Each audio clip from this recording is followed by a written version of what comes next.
யாருக்குடா குடும்பம் இல்ல? தாஜ் அட்டாக் அப்போ தான் குழந்தைங்களுக்கு போயிட்டு வரேன்னு சொல்லிட்டு தான்டா போனாங்க. ஹேமந்த் கார்கரையும் விஜய் சலாஸ்கரும் 20 நிமிஷத்துல செத்து போய் உடம்ப கொண்டு வந்தாங்களே, அவங்களுக்கு இல்லையா குடும்பம்? இதே போர்ல முதுகெலும்பு உடைஞ்சு கை காலு போய் இன்னும் சந்தோஷமா இருக்காங்களே, இவங்களுக்கு இல்லையா குடும்பம்?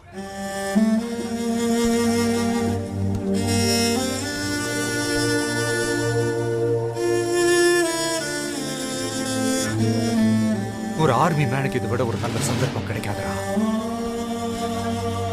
ஜெகா 1000 பேரை அழிக்கணும்னு நினைக்கிற அவனுங்கள உயிரை கொடுக்க ரெடியா இருக்கானுங்க. காப்பாற்றணும்னு நினைக்கிற நாமளும் உயிரை கொடுக்க தயாரா இருக்கணும்டா. நான் தெளிவா தாண்டா முடிவு எடுத்திருக்கேன். எனக்கு ஏதாவது பண்ணணும்னு நீ நினைச்சேன்னா